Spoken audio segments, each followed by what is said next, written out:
Tarde a todos e todas que estão nos acompanhando, essa quarta edição do evento Tríplice Helix. E eu gostaria de dar continuidade com a nossa mesa redonda de mudanças e avaliação da atividade acadêmica no Brasil e seu impacto na sociedade, perspectivas e desafios, que é um tema urgente, sobretudo para aqueles que estão muito diretamente envolvidos na pós-graduação no Brasil. Temos aqui nessa mesa redonda dois palestrantes com larga experiência no campo não só da avaliação, mas também da inovação. O primeiro palestrante é o professor Edgardo Noboa Mamiya, que é professor titular da Universidade de Brasília e atual coordenador da área de Engenharia 3 da CAPES. Ele tem graduação em Engenharia Mecânica pela USP, mestrado em Ciência e Engenharia de Materiais pela Federal de São Carlos e doutorado em Engenharia Mecânica pela PUC, do Rio de Janeiro. O seu pós-doutorado foi na divisão de Mecânica Aplicada da Universidade de Stanford e ele tem contribuído com a CAPES no processo de avaliação dos programas de pós-graduação desde 2009 nas áreas de interdisciplinar e agora em Engenharia 3.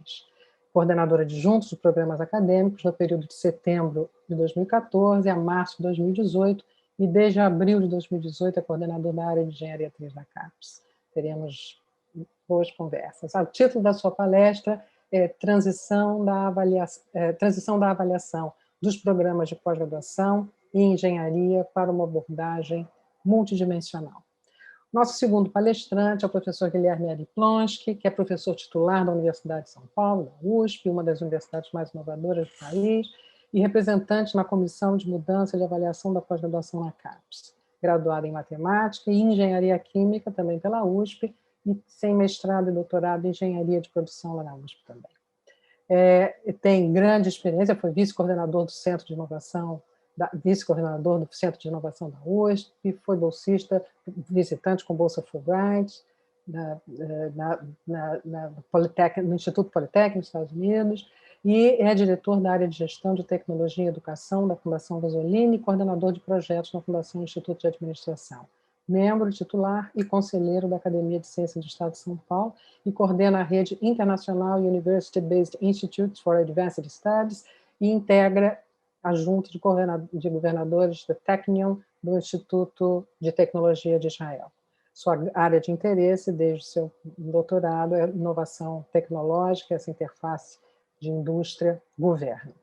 Então, o título da sua palestra é Pós-graduação em tempos de empreendedorismo inovador, e nós teremos depois um diálogo e estamos abertos a perguntas e eles terão prazer em respondê-las. Então, seguindo a ordem aqui da organização, nós teremos em torno de 30 minutos para cada um apresentar a sua palestra e depois teremos mais um tempo para o debate. Bom, eu vou chamar primeiro o professor Edgar Mamiya para a sua apresentação. Professor, a palavra é sua. Obrigado. Bom, inicialmente gostaria de agradecer o convite, a oportunidade para poder discutir a questão da avaliação dos programas de pós-graduação e seus impactos na sociedade.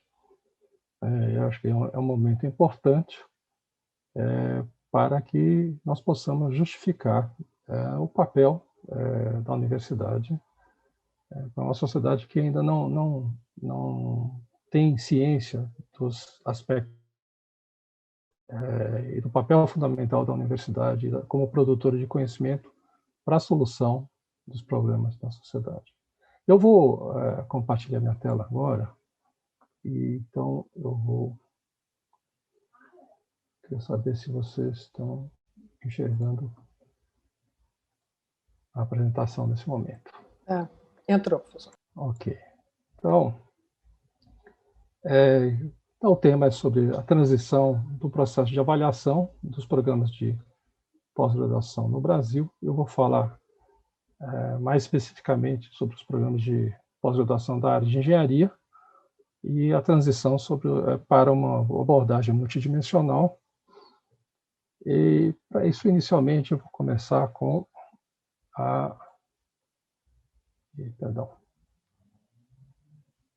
com algumas palavras sobre a história da ciência no Brasil, que se mostra bastante recente. A Academia Brasileira de Ciências ela foi fundada em 1916, ou seja, há um século atrás. E a primeira universidade brasileira foi a Universidade do Rio de Janeiro, que atualmente é a Universidade Federal do Rio de Janeiro. Isso ocorreu em 1920.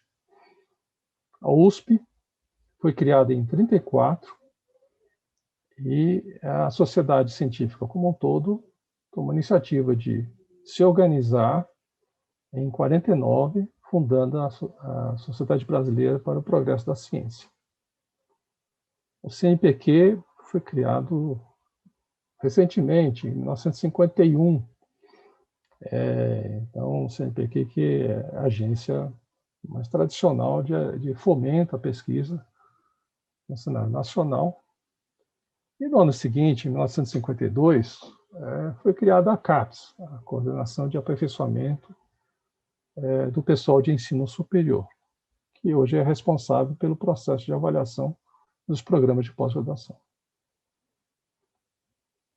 Em termos de produção intelectual, o Brasil está numa posição até bastante confortável.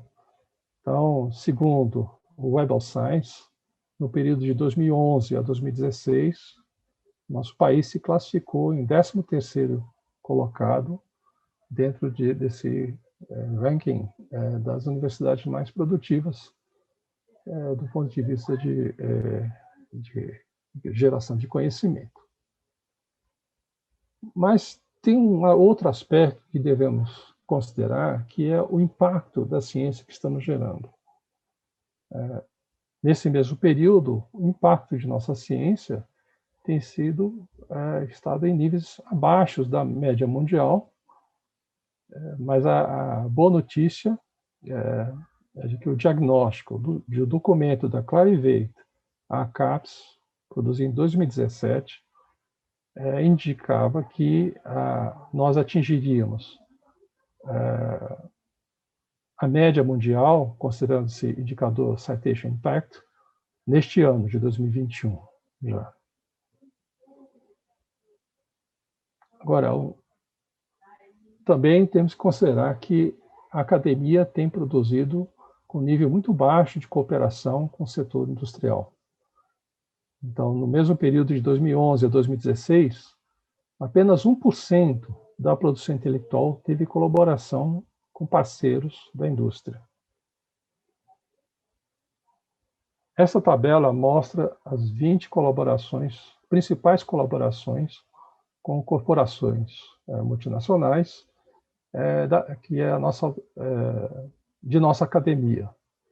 Então, o parceiro que lidera, portanto, essa colaboração é a Petrobras. Mas, num período de 6 anos, nós tivemos apenas 190 iniciativas de cooperação manifestadas na forma de artigos científicos. Outro aspecto também que temos que observar é que a maior parte das principais cooperações tem sido feitas na área farmacêutica. Então, significando que há muito que se investir nesse aspecto de cooperação com o setor industrial.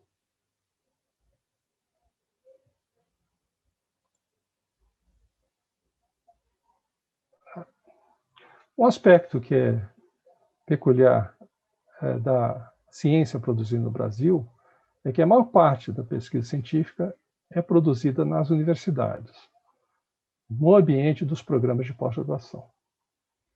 Então, quando vocês falam de pós-graduação, você também está falando de produção de ciência e vice-versa. O número de programas de pós-graduação evoluiu de 38 em 1965 para mais de 4.500 programas em 2019. Esse número só tem crescido.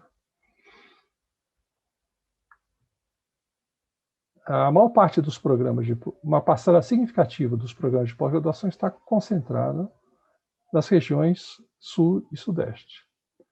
Então, 2/3 dos programas de pós-graduação estão instalados nessas duas regiões e praticamente metade dos programas de pós-graduação está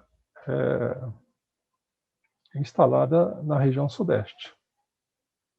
O mesmo panorama se replica quando consideramos os estudantes de pós-graduação, que hoje são da ordem de 400 mil estudantes, que eu diria que é um número baixo para as necessidades do país, onde nós temos uma concentração também na região sul e sudeste. E isso impacta nas perspectivas de desenvolvimento das respectivas regiões.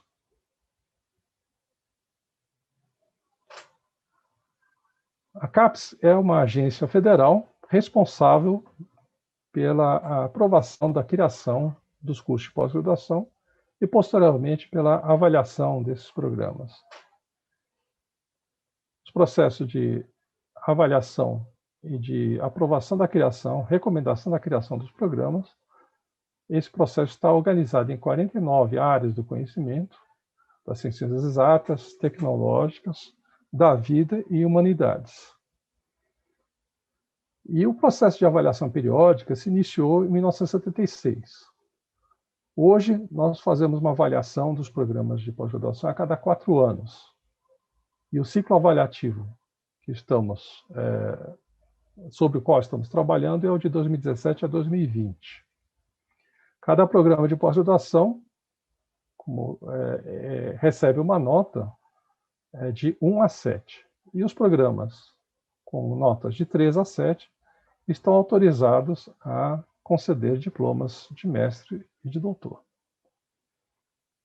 As notas 6 e 7 caracterizam programas de pós-graduação que tenham padrões internacional. Como havia dito anteriormente, a maior parte das atividades científicas no Brasil é desenvolvida nas universidades e, portanto, a avaliação dos programas de pós-graduação desempenha um papel fundamental na indução da qualidade e da quantidade da ciência produzida no país. Então, por conta dessas induções pela avaliação dos programas, nós chegamos ao fato de que hoje conseguimos publicar nossas pesquisas nos periódicos mais bem qualificados no cenário acadêmico mundial. Mas precisamos de agora dar uma nova direção a nossas atividades de avaliação. É importante, é fundamental nesse momento que o sistema de pós-graduação brasileiro ele aumente sua capacidade de transferir o conhecimento produzido para a sociedade, contribuindo assim para o bem-estar da sociedade e a sustentabilidade do meio ambiente. É uma questão que tem sido bastante negligenciada. E temos que dar um foco maior à qualidade e ao impacto dos resultados em relação à quantidade. Até recentemente, aumentar o volume da produção científica foi uma meta totalmente justificável, um cenário em que nós produzimos pouca ciência. Mas eu acho que essa questão, de alguma forma, está bem resolvida, mas agora nós precisamos de trabalhar na questão do impacto desses resultados. Então, focar mais na qualidade do que na quantidade. E nesse contexto, a CAPES está promovendo algumas mudanças, certo? Na metodologia de avaliação. Então, focando mais nos resultados do que nos processos. E aqui essa diretriz segue no sentido de permitir que os programas de pós-graduação possam decidir quais são os melhores processos, de tal forma que eles obtenham os resultados que almejam dentro de suas propostas dos programas. Então, novamente, eu enfatizo de maneira insistente que nós estamos priorizando a qualidade em detrimento da quantidade dos resultados e estamos incluindo a transferência de conhecimento e o impacto na sociedade como elementos-chave no processo de avaliação dos programas de pós-graduação. A avaliação multidimensional, sobre a qual o professor Plonsky vai tecer considerações em maior detalhe, ela considera 5 dimensões de avaliação, que são a formação do doutor e do mestre, a pesquisa, a transferência do conhecimento, o impacto na sociedade e a internacionalização.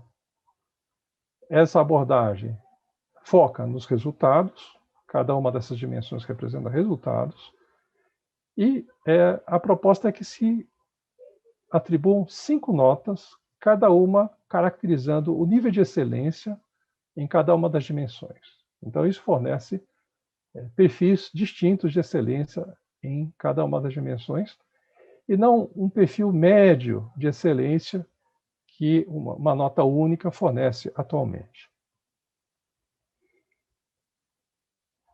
A ficha de avaliação, o processo de avaliação no quadriênio 2017 a 2020 representa uma transição para a avaliação multidimensional, e nesse momento considera 3 quesitos: o quesito de programa, o quesito de formação e o quesito de impacto na sociedade. Eu vou discutir um pouco mais de detalhe o que está incluído em cada uma dessas avaliações.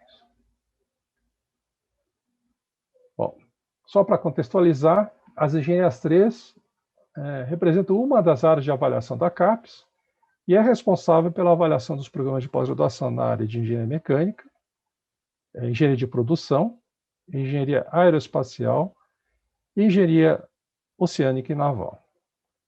Então, no que eu vou falar em seguida, há elementos específicos para a área das engenharias 3. Então, nas engenharias 3, nós vamos avaliar os programas de pós-graduação segundo a relevância, a maturidade e a abrangência das áreas de pesquisa e dos projetos que sustentam as áreas. Vamos analisar as instalações laboratoriais, a estrutura curricular e o perfil do corpo docente, em termos de suas atividades e de seus resultados. Também vamos avaliar a aderência dessas atividades à visão e aos objetivos dos programas de pós-graduação.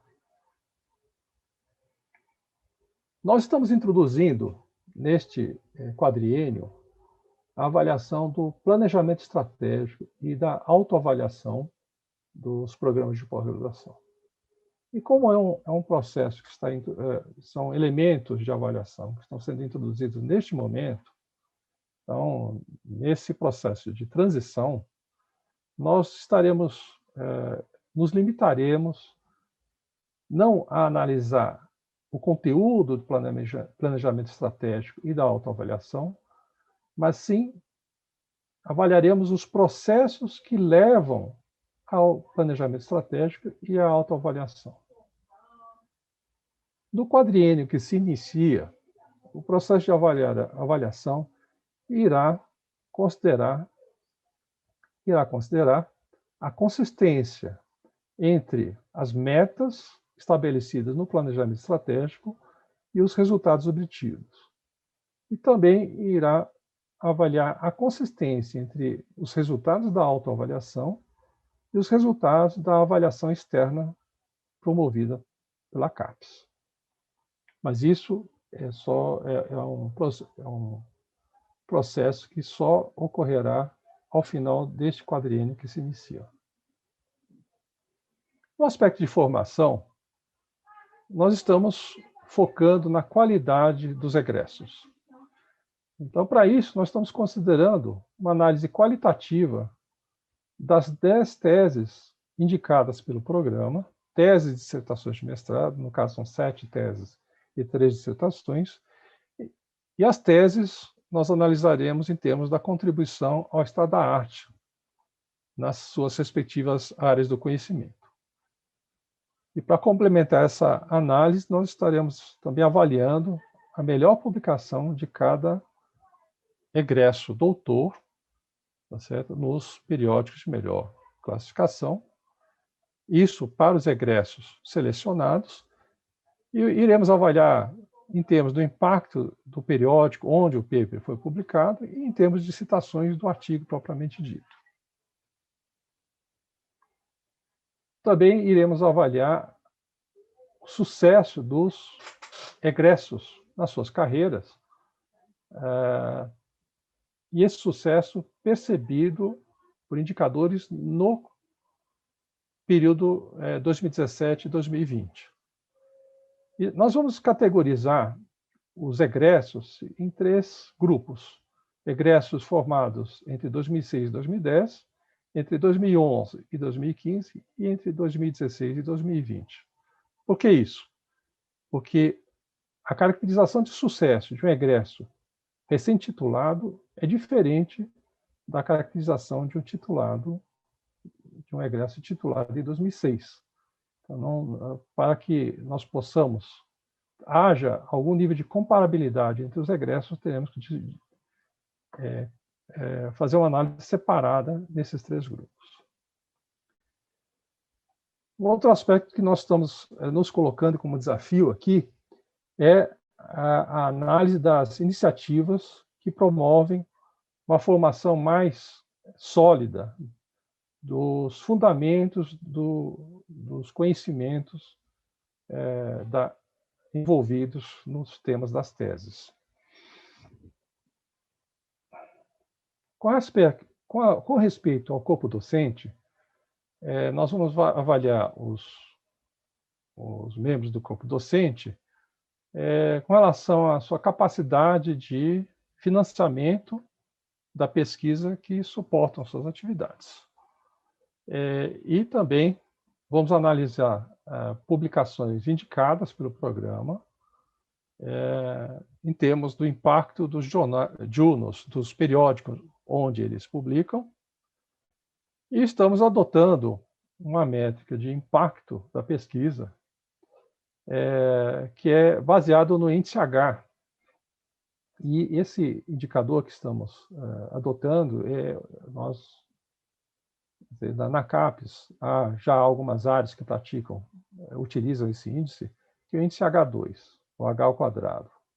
Ele é basicamente o índice H dos índices H, que é o número N de docentes com pelo menos N citações.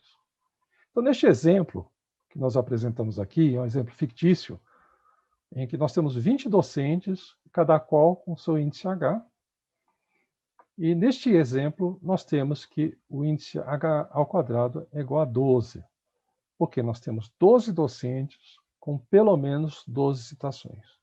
Então, esse 12º docente aqui tem 14 citações, e o 13º já tem 12 citações, então ele não tem 13 citações. Então, índice H, quem determina esse indicador é esse docente com essas citações. O índice H ao quadrado, nós preferimos utilizá-lo em relação a, por exemplo, índices como H médio do corpo docente, porque o H médio ele é um número que é contaminado por outliers nas 2 extremidades, e nós entendemos que o índice H ao quadrado ele representa melhor as características de impacto da produção intelectual do seu corpo docente. Eu falei impacto, então, o terceiro quesito da avaliação avalia impactos. Impacto acadêmico, que neste quadriênio nós o faremos por meio do indicador FWCI, Field Weighted Citation Impact, do SciVal, que representa a razão entre o total de citações recebido pelo corpo docente e o total de citações que seria esperado com base na média mundial, nas respectivas áreas do conhecimento. Isso significa que se você tiver o indicador FWCI igual a 1, então o corpo docente do programa vai estar sendo citado segundo a média mundial. E se for menor do que 1, vai estar sendo citado menos que a média mundial. E assim por diante. Estaremos avaliando, e esse é um aspecto importante, né, e novo na avaliação, o impacto econômico, social e cultural das atividades do programa. Então, o que nós faremos nas engenharias 3 é pedir que os programas selecionem, indiquem algumas tecnologias desenvolvidas em conjunto por docentes e estudantes desde 2010, com evidências de impacto no período 2017 a 2020. E temos a expectativa de que elas indiquem impactos sociais, além dos impactos econômicos, mas impactos sociais no sentido do desenvolvimento humano, da inclusão social e da redução de desigualdades, na questão da sustentabilidade, geração de riquezas, acesso à informação e assim por diante. Uma outra dimensão avaliada é a da internacionalização, em que avaliaremos a relevância, a maturidade e abrangência da mobilidade de estudantes e pesquisadores, não só no sentido do caminho para o exterior, mas sim da mobilidade de estudantes e pesquisadores estrangeiros para os nossos programas de pós-graduação. Também estaremos avaliando os níveis de colaboração com os grupos de pesquisa do exterior e a capacidade de acesso aos fundos de financiamento internacionais. Um outro aspecto é a da visibilidade internacional do próprio programa de pós-graduação e do seu corpo docente, entre outros aspectos. Estaremos avaliando a inserção social do programa de pós-graduação na sua região de influência, em termos da contribuição para a economia e para a sociedade da sua área de atuação, por exemplo, por meio da produção de novas tecnologias e serviços para a sociedade, do aumento da qualidade dos recursos humanos formados pelo programa e outros aspectos. Para finalizar, gostaria de fazer algumas observações. O processo de avaliação em curso dos programas de pós-graduação brasileiros representa uma transição para uma avaliação multidimensional que estabelece diversos perfis de excelência dentro dessa lógica multidimensional. Ela privilegia a qualidade em relação à quantidade. Ela avalia os resultados, permitindo que os programas de pós-graduação organizem seus processos para atingir os resultados da melhor forma possível. Ela foca na qualidade do doutor e do mestre que estamos formando, mais do que na qualificação do corpo docente. E os impactos acadêmico, econômico, social e cultural tornam-se aspectos-chave desse processo de avaliação. Essa nova metodologia, ela é fortemente qualitativa. E isso nos coloca desafios bastante importantes. Mas esses desafios precisam ser enfrentados e essa avaliação de natureza qualitativa é fundamental para que a gente possa atingir maiores níveis de impacto da nossa pesquisa e também para reduzir a distância entre a academia brasileira e a sociedade extramuros da universidade. Com isso, eu encerro a minha fala e devolvo, então, a palavra, então, à professora Evelyn. Obrigado. Muito obrigada, professor Romia, pela sua apresentação bastante clara e didática sobre esse novo processo. Acho que teremos bastante a conversar, ao final, no momento de debate. E agora eu vou convidar o professor Ari Plonsky para a sua palestra intitulada Pós-graduação em tempos de empreendedorismo inovador. Professor. palavra é sua. Muito obrigado. Vou também compartilhar a tela. Me deem um instantinho. Está aqui. Deixa eu colocá-la por inteiro. Muito bem. Então, boa tarde. Eu cumprimento a professora Evelyn, a nossa instigadora, moderadora, coordenadora dessa sessão. Agradeço enormemente a professora Marisa e a professora Branca, organizadoras deste quarto encontro sobre universidades empreendedoras e suas métricas, o gentilíssimo convite, e cumprimento efusivamente o professor Edgar pela sua apresentação, que, como foi dito há um minuto, foi objetiva, clara e, ao mesmo tempo, foi profunda, né? No sentido em que ele captou os principais aspectos dessa transição, e, nesse sentido, certamente não temos divergência, muito pelo contrário, o professor ilustrou de maneira muito prática, né, no caso das engenharias 3, a aplicação exatamente dessa transição, né, conceitual super importante que está acontecendo.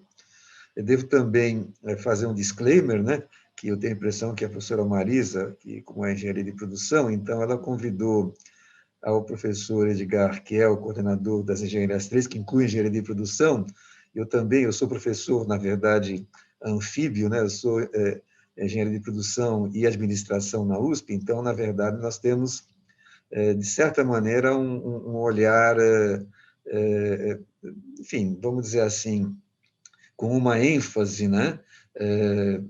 Não sei se tivéssemos aqui alguém de algum outro, dos outros 48 grupos, ou uma pessoa diferente do nosso comitê de avaliação, que também tem pessoas de várias áreas, né? Acompanhamento da avaliação, se teríamos essa mesma afinidade, mas eu só posso aplaudir a apresentação do professor Edgar. Bom, da mesma maneira que ele, as transparências estão basicamente em inglês, tem uma outra coisa que está em português, mas a fala será em português. Eu agradeço também de antemão as tradutoras, né, que têm um trabalho incrível, né, que eu sempre admiro, de ouvir, interpretar, né, e enunciar num outro idioma. Muito bem. Nessa nossa jornada curta, né, eu vou abordar 4 temas, né? O primeiro, universidades de pesquisa em tempos de empreendedorismo, evidentemente ressoando um pouco Amor em Tempos de Cólera, né? Expectativas e prospectos para empreendedorismo em estudos de pós, na dimensão, né, no nível de pós-graduação de estudos, né? A apreciação, a avaliação, se quiserem, da inovação e do empreendedorismo na pós-graduação brasileira, no período coberto pelo plano que se encerrou há poucos meses, né?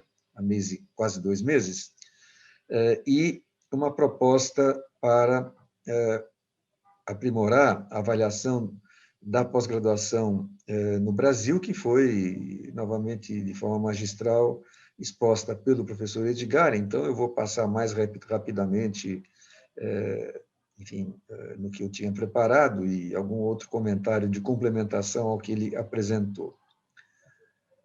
Bom, então, primeiro, universidades de pesquisa em tempos de empreendedorismo. Bom, essencialmente, com vários nomes, muitos artigos, seminários, expectativas, discussões, reflexões, frustrações, enfim, o que nós quisermos.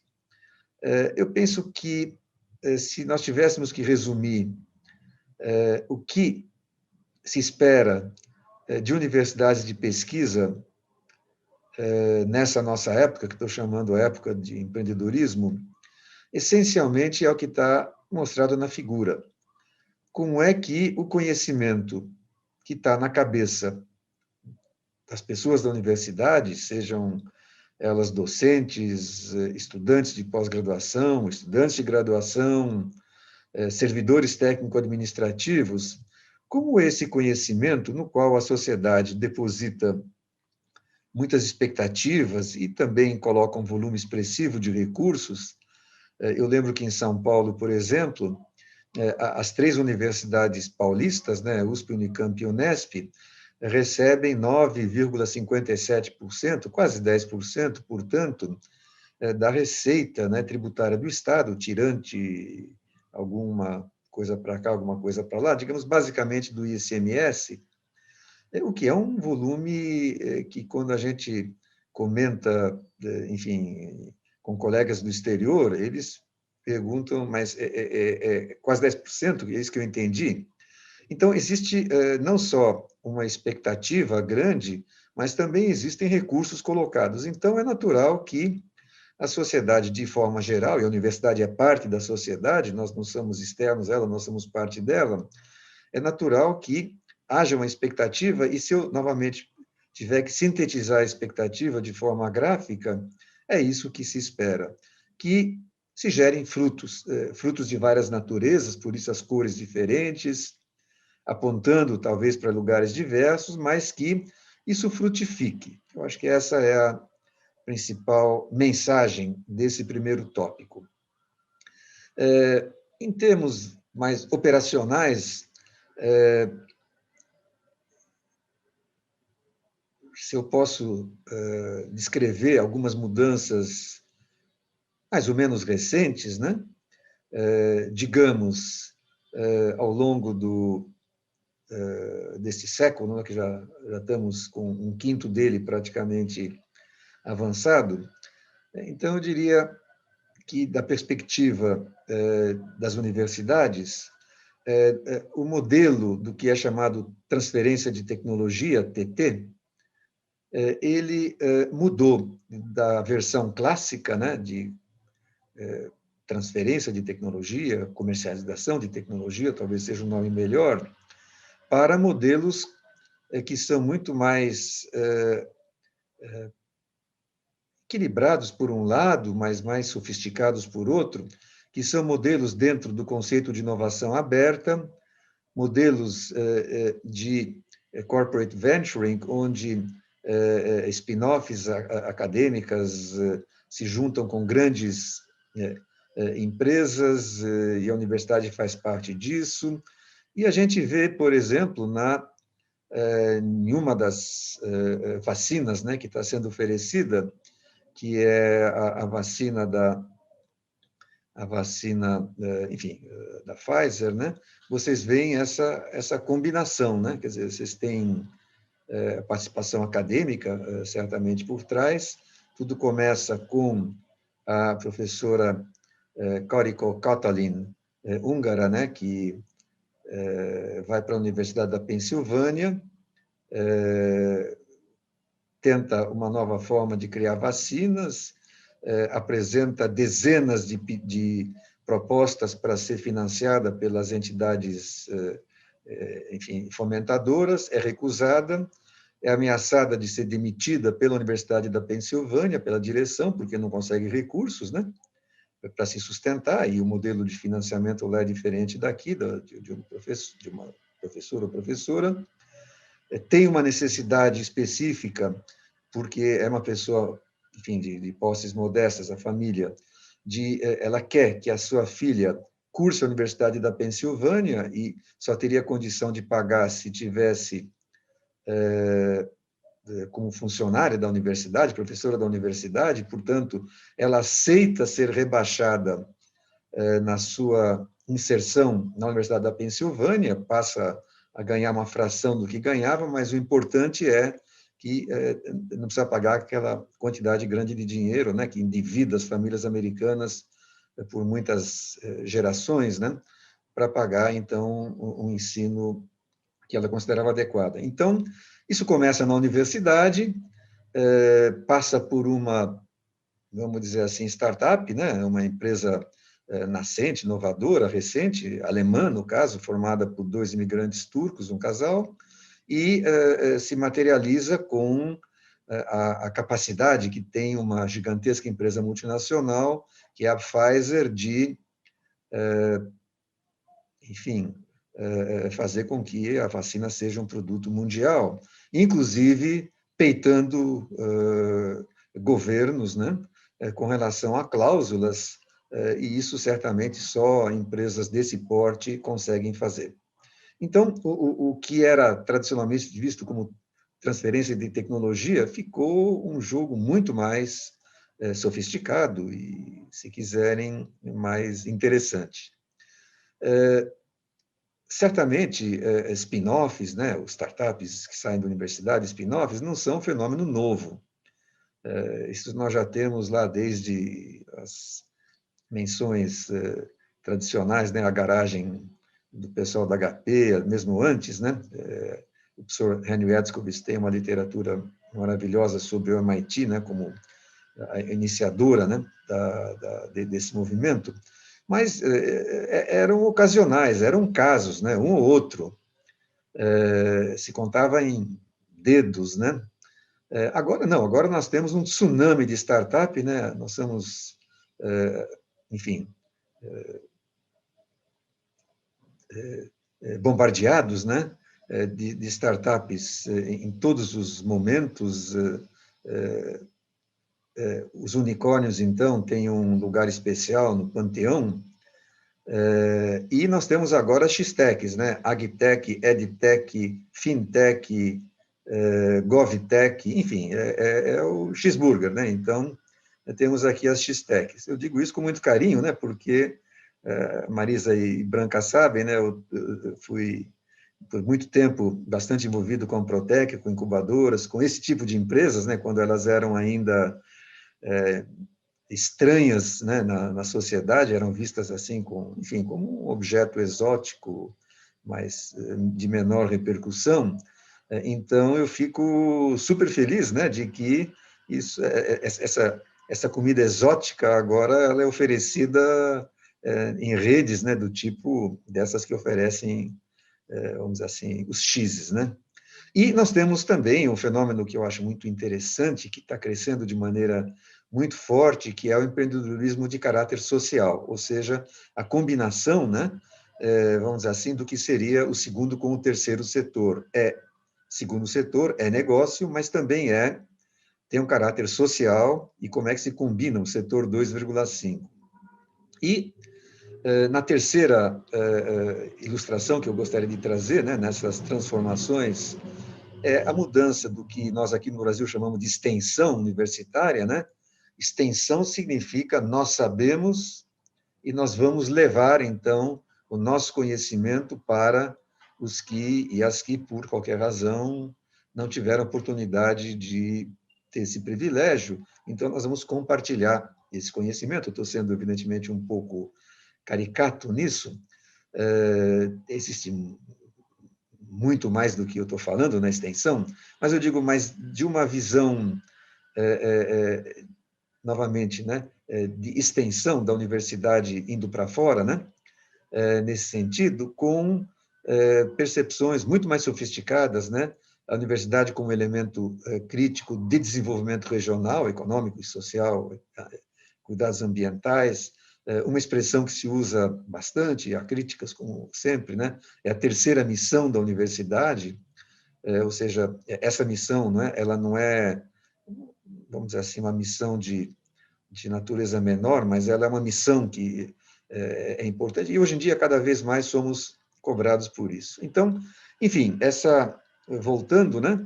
Essa árvore, né, que eu descrevi aí, ela se materializa de diversas formas que estão em fluxo, em evolução. Uma expressão que eu gosto, né, é mission-oriented, universidades voltadas à missão. E eu trago o exemplo do Technion, qual tenho o privilégio de ter um pequeno envolvimento, né, que se define, né, como uma universidade voltada à missão, essa é a definição. Ela faz pesquisa, ela faz ensino, ela faz extensão, faz tudo que se quiser, mas o ethos da universidade, o conceito da universidade nós temos uma missão. E eu dou dois exemplos concretos, né? Esse é um livro que foi publicado no centenário do Technion, está disponível na internet, A Nação Technion, né? Brincando um pouquinho com a Nação MIT, porque em algum momento o Technion se considera meio que o MIT do Oriente Médio, mas enfim.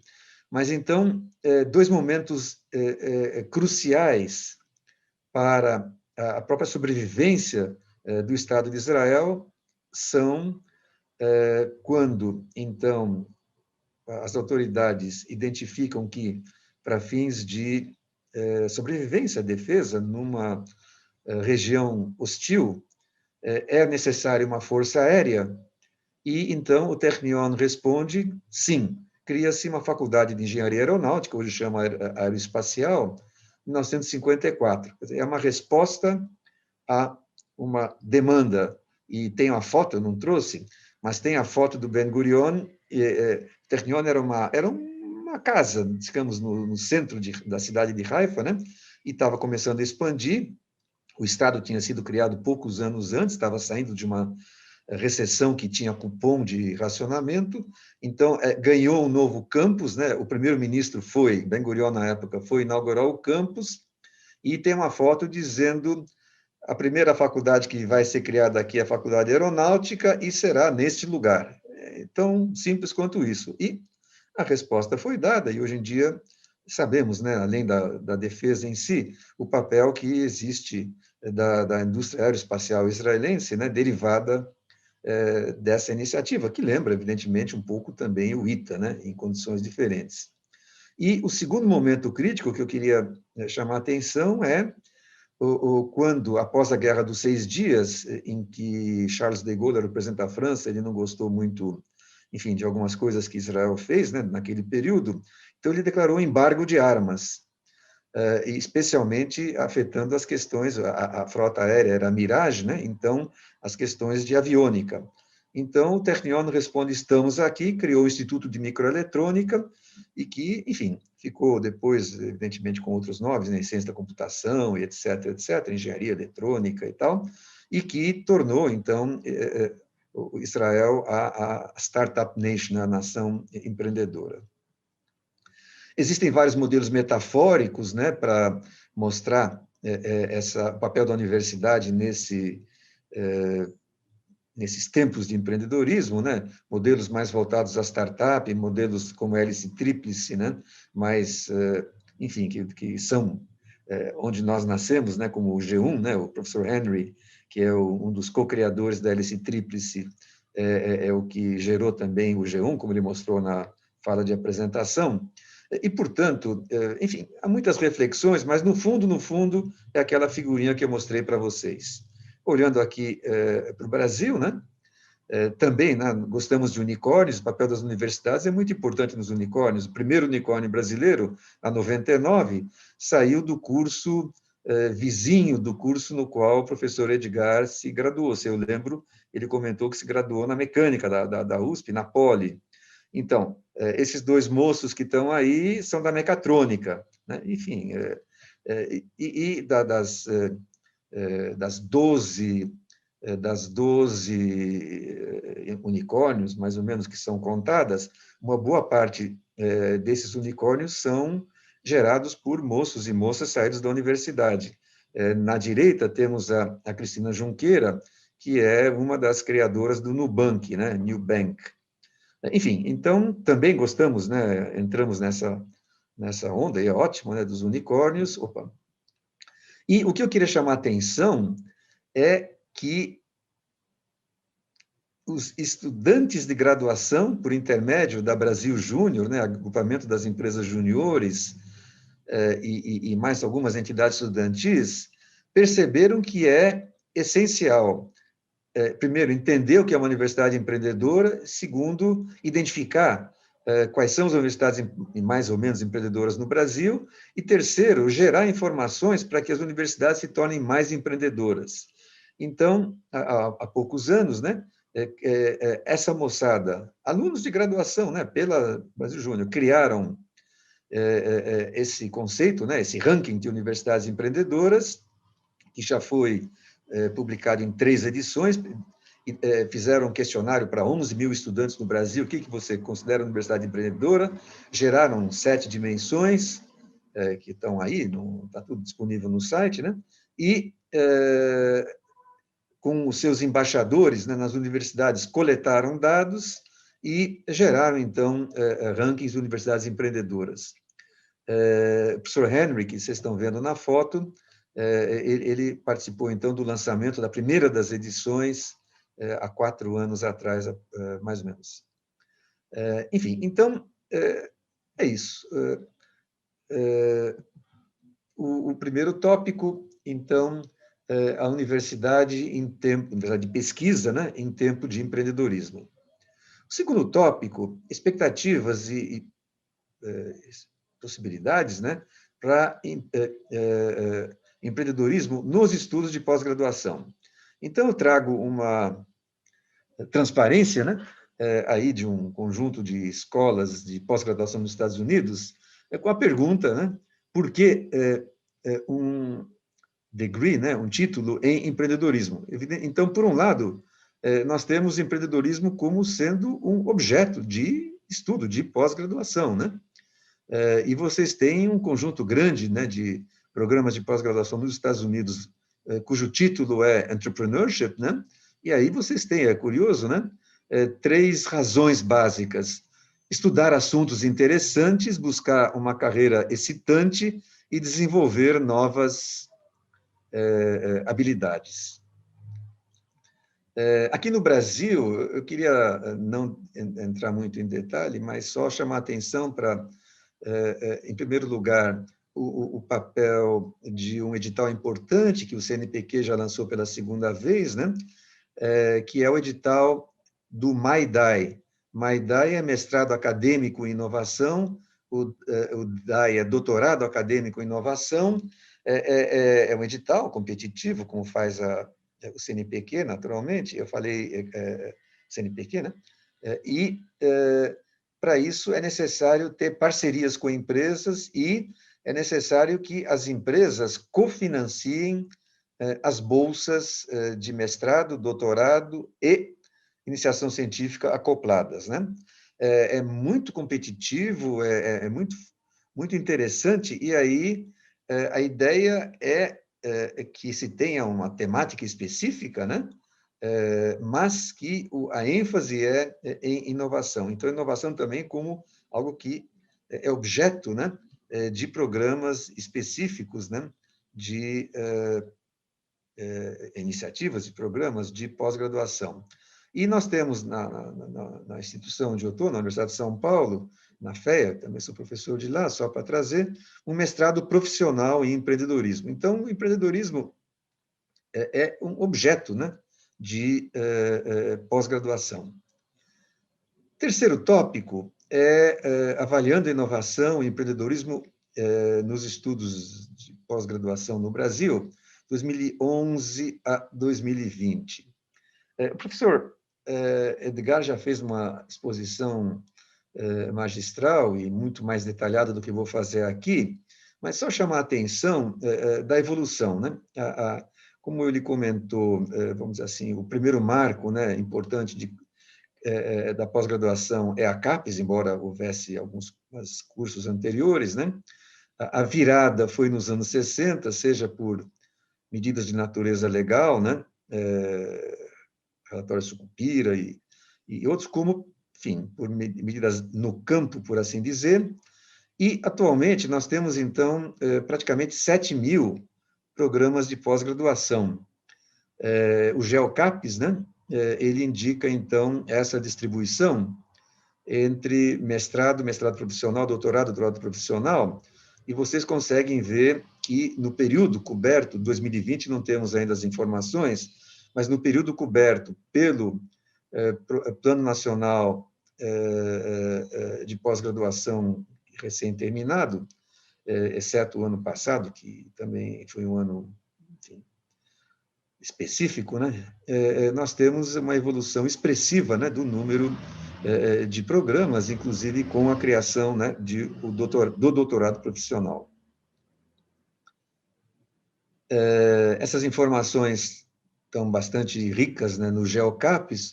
O professor Edgar já acentuou a distribuição, né, no país, é mais concentrada na região sudeste, que também, evidentemente, é a região que tem maior concentração de população, então talvez a gente deva normalizar sempre as avaliações, levando em conta também a população existente, mas, de qualquer maneira, uma das preocupações da CAPES, para não dizer da CAPES, do Plano Nacional de Pós-Graduação recém-encerrado, era, além da expansão do sistema, também a sua distribuição mais equilibrada no país. Os efeitos já foram também comentados pelo professor Edgar, né, o aumento nos últimos 20 anos, né, o aumento expressivo no número de artigos publicados, que reduziu, vamos dizer assim, a posição no ranking, reduziu no sentido de ficou mais perto, né, do topo, né, no sentido do número, né, absoluto, de 20 para 13, né, posição, 20º para 13º, subiu no ranking, e na última década, como foi mostrado por ele também, o impacto se ampliou de 0,73 para 0,86, ainda abaixo de 1, mas com uma derivada favorável. Os eixos desse programa, desse Plano Nacional de Pós-Graduação, eles, 2011 e 2020, eles eram, então, esses 5, né? A expansão do sistema e cuidado com as assimetrias, a criação de uma agenda nacional de pesquisa, a flexibilização da avaliação, a interdisciplinaridade, e eu faço aqui um breve parênteses, né? A CAPES teve, em determinado momento, pouco antes de começar esse período, uma situação em que propostas de programas de pós-graduação foram recusados porque não cabiam, digamos assim, nenhum dos grupos, nenhuma das áreas existentes, então. Isso foi submetido, então, a uma avaliação, vamos dizer assim, ad hoc, né, professor Luiz Bevilacqua, principalmente da COP do Rio, e foi considerado que o programa era altamente meritório e ele estaria sendo não contemplado simplesmente porque ele não se enquadrava canonicamente, né, em qualquer um dos temas. Eu dou um exemplo que não era aquele, mas só se eu fosse, vamos dizer assim, como ilustração, né, história da física. É história ou é física, né? Então, e a partir dessa situação, percebendo, né, que muitas joias poderiam ser perdidas, então se fez um esforço nesse período também de aumento de criação, né, dessa área interdisciplinar, multidisciplinar, que, por sua vez, tem um outro grupo que está estudando isso, ou faz parte, por coincidência, também desse outro grupo dentro da nossa comissão, mas, em certo momento, acabou havendo uma expansão muito grande do número de programas multidisciplinares, e esse é um tema, então, que será também objeto dessa apreciação que está sendo feita agora. E uma coisa que eu acho essencial é o apoio a outros níveis de ensino, ou seja, o envolvimento da pós-graduação na graduação e também no ensino básico, né? E também no ensino básico. E aí, enfim, esse é um assunto também que pode ter uma discussão em si, né? Que é a questão educação-ensino, são áreas diferentes na CAPES, mas, de qualquer maneira, vamos lá. No Plano Nacional de Pós-Graduação, nós temos no capítulo 9 um tema, né, que foi abordado, que é, então, recursos humanos para as empresas, o papel da pós-graduação. Se faz uma avaliação, né, uma apreciação, uma consideração sobre as barreiras para a articulação universidade-empresa, que acho que são conhecidos e conhecidas de nós aqui, que estamos participando em grande medida, né? o papel central da inovação para o desenvolvimento econômico e social, também é uma reflexão importante, né? A centralidade desse papel.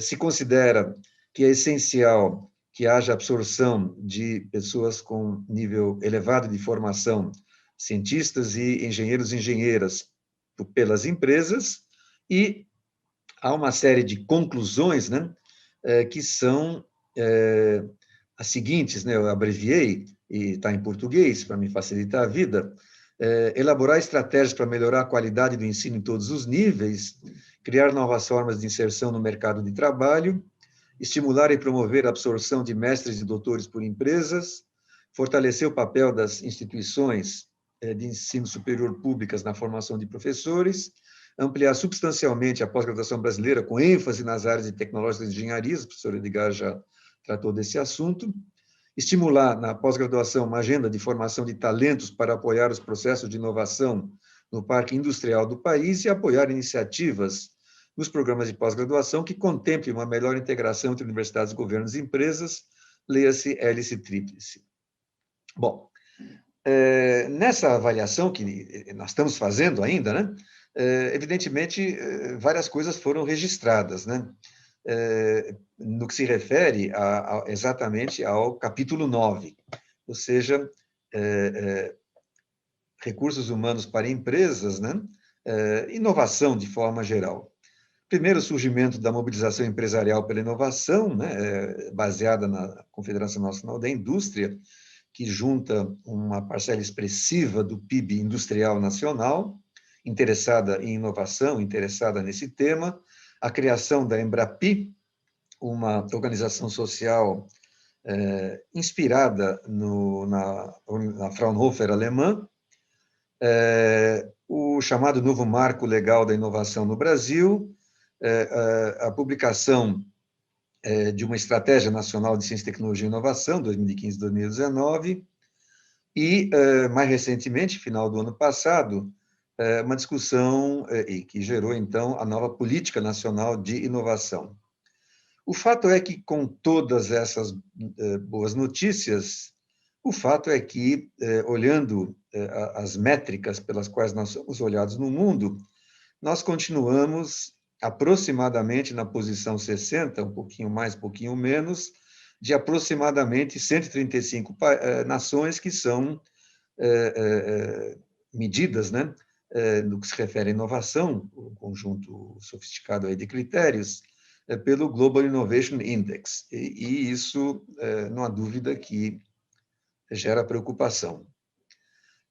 Nós temos, como disse, uma comissão especial de acompanhamento do Plano Nacional de Pós-Graduação 2011-2020, né, presidida pelo professor Jorge Aldi, que está aí na ponta da mesa, e nós temos subgrupos pelos quais nós estamos fazendo essa apreciação. No subgrupo Recursos Humanos para Empresas participam o professor Carlos Eduardo Pereira, que é da Universidade Federal do Rio Grande do Sul e também um dos diretores da Embrapi, e este que vos fala, e talvez por isso, além da amizade, que a professora Marisa e a professora Branca me convidaram. Nós estamos procurando fazer uma avaliação, evidentemente, levando em conta aspectos quantitativos, mas também qualitativos, né? Temos um benefício de uma pequena equipe da CAPES, mas muito valorosa, nos ajudando com GeoCaPES e prospectando e vendo outras, inclusive, informações em outras instituições, o CGE, por exemplo, né? Essa figura,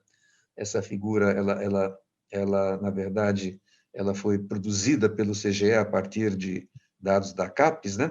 Enfim, há publicações importantes do CGE sobre destino, né, dos mestres no Brasil, por exemplo, né? E, finalmente, o último tópico, que é redundante com o que o professor Edgar já apresentou, mas só comentar que, nessa proposta de aprimorar a avaliação da pós-graduação no Brasil, essa comissão que eu comentei, ela não foi criada agora no final da década, ela acompanhou, por isso chama Comissão de Acompanhamento da Pós-Graduação no Brasil, ela acompanhou a década praticamente inteira, gerou relatórios intermediários, teve pessoas entrando e saindo, mais recentemente o governo federal colocou lá números clausos, não pode ter mais do que X pessoas, enfim, mas algumas pessoas permanecem, em particular o professor Jorge Aldi, que nos lidera. Isso gerou um documento, né? Essa encomenda adicional que foi feita em meados desse período, pela direção da CAPES ao Conselho Técnico Científico, como é que a gente pode aprimorar a pós-graduação no Brasil. Essa comissão de acompanhamento participou, a professora Helena Nader, que à época era membro da comissão, além de tantas outras funções, a professora Sônia Bal, que era diretora da avaliação, Jorge Aldi, enfim, procuraram no mundo o que tem de melhor, e o professor Edgar já fez o comentário, né, que a principal proposta nesse documento, nesse documento é a proposta de mudar a avaliação de uma nota única para um modelo multidimensional. A história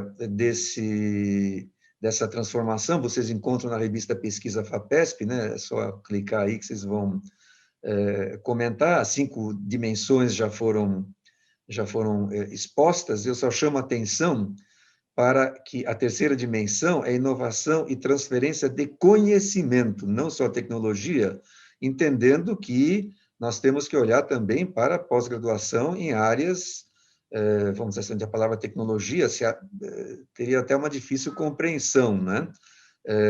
Ciências sociais, por exemplo, comunicações, enfim, as áreas de humanidades, para dar um exemplo. Então, por isso se preferiu a expressão mais ampla, knowledge, né? Onde tecnologia é um tipo de knowledge, mas ele não é o único tipo de knowledge. Então, a pedido, né, da direção da CAPES, né, essa comissão se debruçou, além de acompanhar o que estava acontecendo na década passada, também se debruçou com muitas e muitas reuniões, né, com entidades externas, com as diretorias da própria CAPES, o pessoal que, enfim, a quantidade de reuniões foi realmente muito grande, reuniões muito ricas, né?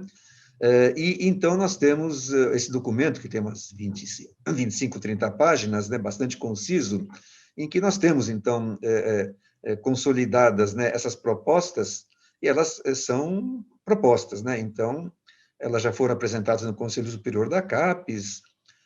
Uma outra coisa gerou, como era de se esperar no nosso mundo acadêmico, né, gerou, enfim, algum ruído perceptório, né? Mas isso já foi tudo esclarecido com um conjunto de reuniões que foram feitas com o FOPROP, né? Quer dizer, com o Fórum de Pró-Reitores de Pós-Graduação e Pesquisa, né? Aliás, o anterior presidente do FOPROP, o professor Márcio Silva, ele participa do nosso grupo. Enfim, então, e também para cada uma dessas 5 dimensões foram propostos indicadores, né? Como o professor Edgar já expôs, né? Uma busca de combinar indicadores que nos apontem tanto para a quantidade quanto para a qualidade, e, portanto, são quantitativos, mas também os indicadores são qualitativos, né? Tem que ter uma história junto, né? Tem que ter explicação, tem que ter consistência, né? Tem que ter, enfim, não só números, né? Mas tem que ter letras também, e articulando as letras e os números. E fiquei muito feliz, né, com a exposição do professor Edgar, que ele, na verdade, expressou melhor do que eu poderia, né, a expectativa que a nossa comissão tem de como isso pode ser materializado, né, nas várias áreas com as suas características. 2 comentários adicionais. Por que essa transição? Em primeiro lugar, para respeitar a diversidade das instituições de ensino superior no Brasil, das regiões onde estão localizadas, das suas ênfases, da sua idade, né? E, portanto, a ideia é que você não tenha, vamos dizer assim, uma régua única, mas que você tenha réguas e possa colocar pesos, né, diferentes de acordo com as características dos projetos de cada instituição e cada programa de pós-graduação também. E uma segunda motivação subjacente é de que isso deve servir como instrumento de gestão, não apenas como instrumento de competição, instrumento de, enfim, punição ou premiação, felicidade ou choro, mas que isso deve ser um elemento que nos favoreça a comparação, a aprendizagem e a evolução. Então, temos uma expectativa muito grande com relação a esse passo, né, relevante que está sendo dado, e, de novo, essa é uma proposta, as decisões cabem à governança da nossa CAPES. Aqui está o professor Jorge no meio e o caríssimo Adalberto Graci Carvalho, que é um servidor de referência exemplar da CAPES, né, que nos ajuda, que nos dá todo o apoio, entregando esse relatório exatamente há um ano atrás, em fevereiro de 2020, ao professor Benedito, que então era um recém-chegado presidente da CAPES. Isso foi, vamos dizer assim, passaram várias presidências, né, ao longo dessa década, e esse estudo mesmo, né, quando eu entrei na comissão, era o presidente anterior, o professor Anderson, hoje reitor do ITA, e isso foi, então, entregue já nesta gestão atual. Aqui em cima, para quem não teve oportunidade de ler, o relatório está acessível, as 25, 30 páginas à disposição. Eu agradeço a atenção, eu já fui apresentado, não preciso me apresentar mais, e se houver perguntas, eu peço que a moderadora, a professora Eva, me faça a seguinte divisão: perguntas simples, me passa as complicadas para o professor Edgar, por favor. Pode ficar tranquilo, professor, farei isso.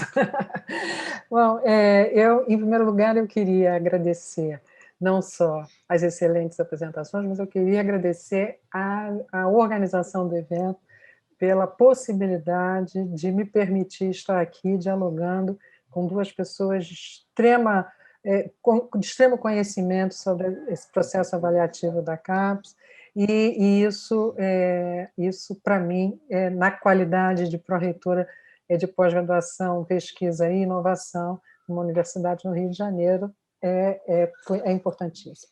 Eu queria, a título só de tentar a gente iniciar aqui uma conversa, que o nosso tempo está quase esgotado, eu percebo como um processo de avaliação sempre é algo extremamente positivo e fundamental para que a gente se reconheça e consiga dar passos adiante, né? É preciso que a gente coloque, eventualmente, o dedo em alguma ferida, mas é preciso que a gente veja aquilo que a gente tem de positivo no que está fazendo. Eu queria trazer assim, uma pergunta geral que os dois poderiam responder, que, na visão de vocês, quer dizer, praticamente conceberam um plano, entenderam e estão trabalhando nele, mas eu queria que vocês trouxessem assim, um pouco da experiência de vocês e da visão, quer dizer, como é que esse novo modelo, se esse novo modelo vai poder evidenciar um processo de amadurecimento da nossa pós-graduação, ou se ainda a gente está muito distante. A gente já viu, e não é nova, a informação que vocês trouxeram sobre o ranqueamento da produção de conhecimento, a gente não tinha até então, né? Vamos ver como é que a gente vem na próxima década, como é que a gente vai se apresentar. A gente está num patamar razoavelmente interessante para um país nas condições socioeconômicas que temos. Mas, nessa relação justamente da inovação e do empreendedorismo, nós ainda estamos muito longe. Mas eu costumo dizer isso para os meus pares, é preciso que os dois braços da balança tentem conversar, né? Não só quem produz conhecimento, mas as empresas. E, no Brasil, temos, tradicionalmente, me corrijam se eu estiver equivocado, temos uma tradição muito ruim do aporte empresarial. Quer dizer, é preciso sempre que o braço estatal esteja, e de modo geral ele está nos outros países, financiando e trazendo um suporte para que esse empreendedorismo de fato aconteça nessa relação produção do conhecimento nas universidades e empresas de fato se efetive, né? Então, eu tenho esse desejo, diria assim, que vocês me trouxessem essa visão de como é que esse modelo, se na percepção de vocês a gente vai ter condição de ver um amadurecimento na nossa pós-graduação, ou se a gente vai se certificar de que a gente ainda está muito distante. E só também um pequeno adendo nisso aí, é que como lidar, e a gente sabe, vocês inclusive falaram nas áreas de ciências sociais e humanas, da importância que é a formação de pessoal capacitado, inclusive, nessas áreas, para a gente lidar com as adversidades que nos aparecem, mas como trabalhar com isso se até a gente tem os Ministérios da Ciência e Tecnologia apresenta como áreas estratégicas, áreas que apartam muito as ciências sociais. Houve um pequeno acerto depois, no meu humilde entendimento, acho que foi ainda um acerto muito longe do que a gente gostaria que fosse. Ela ainda está muito... essas áreas ainda se encontram muito à margem, né, ou uma tangência muito tênue, né, com as áreas mais duras. Então, era mais ou menos nesse panorama que eu gostaria de ouvir vocês, e agradecendo mais uma vez pelas brilhantes apresentações, muito, muito ricas e que nos fazem pensar. Pode começar por qualquer um dos dois, quem se sentir melhor ou mais tranquilo para começar a dialogar. Posso Edgar, começar? por favor. Tá certo. Então, eu gostaria de fazer uma observação aqui. Eu acho que, e não falando em nome das Engenharias 3, mas assim, relatando a percepção que eu tenho das 49 áreas, das quais 1/3 são de humanidades. Eu acho que todas as 49 áreas abraçaram, tá certo? Essas ideias propostas pelo documento da Comissão de Acompanhamento do PNPG, tá certo? São elementos importantes que nós estudamos, todos das 49 áreas, e tentamos implementar da melhor forma. Eu acho que com as iniciativas de promover a avaliação, segundo essas diretrizes, em que enfatizam a necessidade de transmitir o conhecimento para a sociedade, estabelecer essa ponte. Então, a percepção de que cada uma das áreas, inclusive assim, as áreas que, assim, humanidades, ciência da vida e áreas mais teóricas, por exemplo, das ciências exatas também, tá certo? Com essa avaliação que privilegia informações que indiquem essa ponte, esse processo indutivo vai permitir também que a sociedade perceba que existem essas pontes. Então, e aí o governo vai responder a essa percepção. Então, nesse sentido, eu sou otimista, certo? Que estamos vivendo um momento de transformação de como se produz ciência e como depois se comunica essa ciência para a sociedade. E isso não é realidade para a Engenharias 3, é uma realidade para as 49 áreas que estão fortemente empenhadas nesse sentido. Então, eu vejo, se não daqui a 2, 3 anos, mas em algum momento, o norte está estabelecido e é um bom norte. É isso que eu gostaria de comentar. Eu endosso completamente a fala do professor Edgar, e eu queria, na verdade, aproveitar para cumprimentar a Unirio, porque a senhora se apresentou, de fato, né, como pró-reitora de pós-graduação, pesquisa e inovação. Muito poucas universidades no Brasil têm inovação com esse destaque. Eu tinha essa informação previamente, mas eu registro com prazer, mais uma vez, essa visão de futuro, né, da Unirio. Olha, com relação melhor do que eu, que estou na comissão, falar sobre a receptividade na comunidade, é o professor Edgar, porque ele está liderando uma das 49 horas, e, como ele disse, não fala em nome da área própria, mas ele escuta o que as áreas estão conversando, as lideranças diárias, existem reuniões, então, a fala dele, eu acho que responde de maneira mais do que satisfatória, vamos dizer assim, a aposta que nós estamos fazendo. No fundo, é uma aposta, estamos fazendo uma aposta, né? Quer dizer, vamos ter que trabalhar em cima disso, né? O diabo mora nos detalhes, etc., mas é uma aposta importante na direção que eu acho também correta. Eu queria só aproveitar mais um minuto para responder a pergunta da professora Evelyn. São duas perguntas, na verdade. Uma é sobre a situação vamos dizer assim, dos dois braços da balança, né? e o segundo é com relação às ciências humanas. Com relação aos dois braços da balança, certamente temos muito ainda a aprimorar, mas existe uma quantidade expressiva de relacionamento, sim, de parceria, sim, entre o meio empresarial, o meio acadêmico, participação de governo. Quer dizer, a hélice tríplice, ela talvez não está na quarta marcha, né, para usar a terminologia antiga de automóvel, né, ou nem na quinta, mas ela não está na primeira marcha. Acho que ela está, enfim, evoluindo e está num estágio, digamos, intermediário.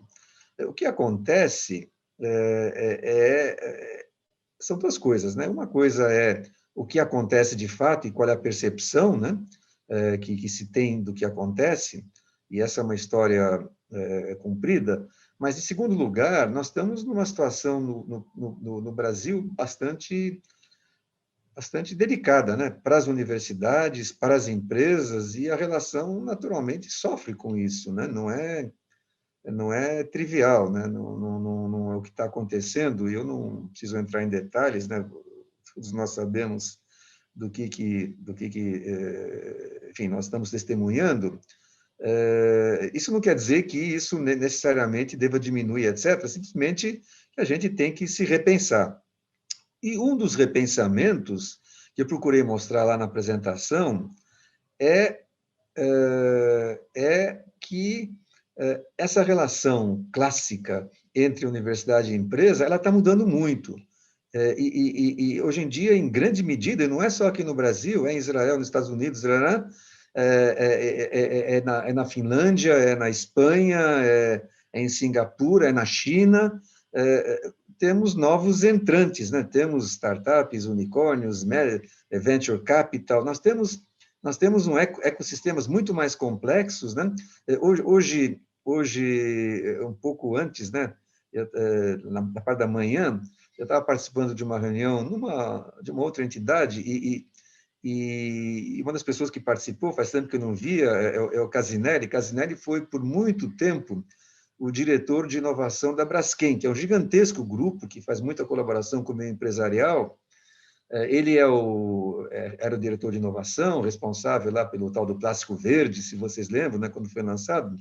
Então, ele, no meio da reunião, né, alertou, quando se estava falando sobre, enfim, como se comunicar nesse tema de inovação com as grandes empresas e tal, ele falou, olha, no mundo, hoje em dia, os principais veículos de inovação não são as grandes empresas, são as empresas nascentes, o nome que tiver, né, aproximadamente. Então, a gente tem que olhar também, do ponto de vista da universidade empreendedora, isso de maneira nova. Quer dizer, não é mais o modelo clássico de ter uma unidade de transferência de tecnologia que vai ver propriedade intelectual, que vai calcular o royalty, etc., etc. Isso continua importante, mas ficou mais sofisticado. E, enfim, o ecossistema ele está mais rico e temos que nos ajustar na universidade também. E com relação às ciências sociais, que é um assunto delicado, eu pessoalmente penso que tem a ver com uma visão ofertista e uma visão de demanda, né? Necessidade, talvez, para ser mais genérico.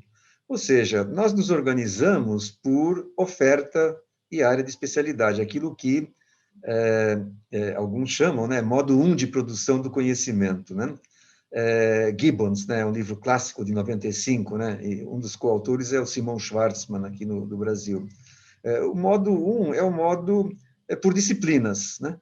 Cada disciplina tem a sua hierarquia, o seu protocolo, a sua carreira, etc. E ele diz, olha, pesquisa se faz muito bem, né, pelo modo 1, mas existe o modo 2, né, que é, a partir de desafios, se organizam grupos heterárquicos e não hierárquicos, de acordo com as competências necessárias para solucionar esse tipo de desafios mais complexos, e esses grupos são flexíveis, não são permanentes, etc, etc. Enfim, tem uma discussão longa que eu não quero reproduzir aqui, mas eu tenho a impressão de que nós, tradicionalmente, nos organizamos no modo 1 de produção e talvez a gente precise, de vez em quando, olhar o modo 2 de produção, né? A ideia da interdisciplinaridade, das áreas interdisciplinares, ela é um pouco nesse caminho. Então, eu, pessoalmente, acho que não tem qualquer sentido, né, se fazer a separação, se eu estou vendo, por exemplo, um programa de pós-graduação voltado a, vamos pegar só por ilustração, né, sem qualquer precisão, no tema vacinação, né, proteção da população via vacina, que você fala, não, esse é um assunto da medicina ou da biologia ou etc., e não tem saúde pública, não tem comunicação, né? Não tem engenharia, logística, como nós estamos vendo nestes momentos, né?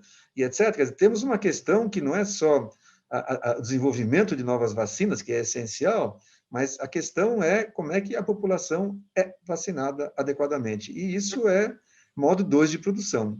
Eu diria mais, nesse caso da vacina em especial, no imaginário popular. Imaginário, isso, literatura, história, é todo mundo. Quer dizer, claro, tem que ter um certo jeito de gerir esse grupo, mas se eu quero, de fato, resolver, enfim, eu ia fazer uma comparação, mas é melhor essa altura da tarde não fazê-la aí. Enfim, é isso. Então, eu acho que essa separação é uma separação artificial e que não ajuda a nada. Eu até sou de um programa interdisciplinar que trabalha com memória social e posso lhe dizer da dificuldade que é o diálogo entre os pares, que eu costumo dizer, entre os ímpares, porque a gente é conhecer e saber o que está por trás do arcabouço teórico, metodológico, onde é que a gente vai chegar, para um objeto, no meu entendimento, eminentemente interdisciplinar. Nós já ultrapassamos o nosso horário, eu não sei se a comissão organizadora vai brigar comigo. A gente tem uma pergunta específica aqui para o professor Plonsky, que veio do professor Marcos Lins, que fala sobre o que falta para que a Tríplice Hélice impulsione as competências de inovação das universidades para o efetivo desenvolvimento nacional. E eu ia pedir ao senhor que fosse bem objetivo nessa resposta, se for possível, para depois eu passar para as considerações finais. Rapidamente, então, obrigado pela pergunta. Acho que são 3 coisas que, enfim, posso trazer. Primeiro, nós temos na universidade que fazer, universidade de pesquisa, aqui no Brasil, principalmente pública, nós temos algumas lições de casa dentro da universidade para fazer. Eu diria que uma lição de casa nas avaliações que nós fazemos dentro da universidade para a carreira, para a promoção, e etc., etc., né? Nós temos modelos que, vamos dizer assim, ainda não incorporaram na prática, né, na comissão de seleção, na comissão de avaliação, a ideia, né, essa é a ideia, né, e também, evidentemente, um segundo aspecto como é que nós, apesar de sermos uma entidade de direito público, sujeito ao direito administrativo, né? Como é que nós podemos ter processos que sejam processos que não desestimulem não só as empresas a trabalharem com a universidade, mas também os próprios grupos de pesquisa da universidade a, vamos dizer assim, não desanimar, porque vai ter que enfrentar aí uma parada que não quer enfrentar. Isso acho que é uma lição de... Então, lição de casa interna. 2, entender que não é só, vamos dizer assim, da universidade, também depende de se ter um ecossistema que perceba a importância do conhecimento e, portanto, o cultivo, né?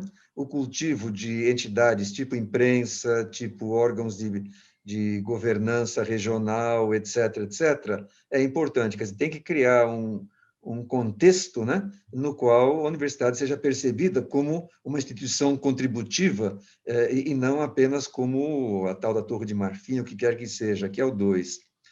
Em terceiro lugar, eu vou me permitir concluir, é apostar na moçada.